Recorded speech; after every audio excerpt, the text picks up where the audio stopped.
I gave her everything, not just gifts or dates or flowers. I gave her the pieces of me I never showed anyone else. The fears, the dreams, the late night overthinking, the small, quiet hopes I had buried under years of pretending I didn't need anyone. She didn't ask for it. She just made it feel safe to hand them over. And I thought maybe this was it. Maybe I had found the one person who wouldn't treat my heart like a temporary thing. We weren't perfect. We had our fights, our silences, our misunderstandings. But through it all, I stayed. Because to me, love wasn't about leaving when it got heavy. It was about carrying it together. But somewhere along the way, she changed. The calls got shorter. The "I miss you" felt forced.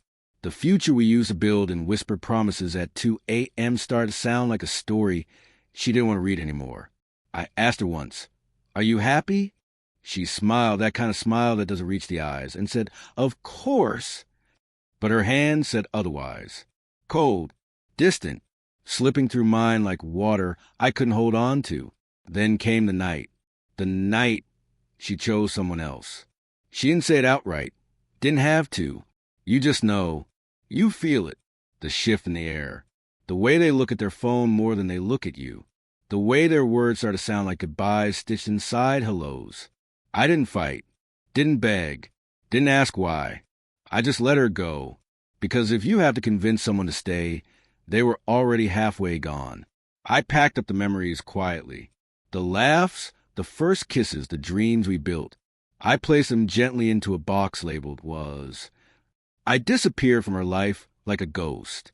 No angry texts. No dramatic posts. Just silence. And in my silence, I rebuilt myself. Days turned to weeks. Weeks blurred into months. And somewhere in the middle of it, I stopped checking my phone. Stopped waiting for a message that wasn't coming. I thought she'd forget me. That I'd be just a footnote in her story. The almost that never mattered. But then, one rainy afternoon, she showed up. No warning. No grand gesture. Just her, soaked from the rain, eyes wide, chest rising and falling like she ran all the way here. And for a moment, I wasn't sure she was real or just another memory I hadn't let go of yet. She stood there trembling and said, "I was wrong." 3 words. 3 words that cracked open every wall I built around myself. She cried, the kind of cry that shakes you from the inside out. Said she missed me. Said she tried to replace me. Forget me, move on. But none of it worked. Because some souls, she said, are stitched into yours whether you want them to be or not. I didn't say anything at first. Just stood there, feeling the rain mix with tears I didn't realize I was shedding. Part of me wanted to pull her close. Another part remembered how it felt to be left behind. She asked for forever.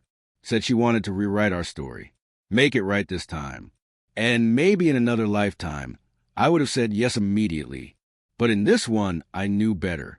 Love isn't just about who comes back. It's about who chooses to stay through the storms they never thought would come. I looked at her, really looked, and saw the girl I once loved, the girl who once loved me and all the versions of us we could have been. I forgave her, not because she deserved it, but because I deserved peace.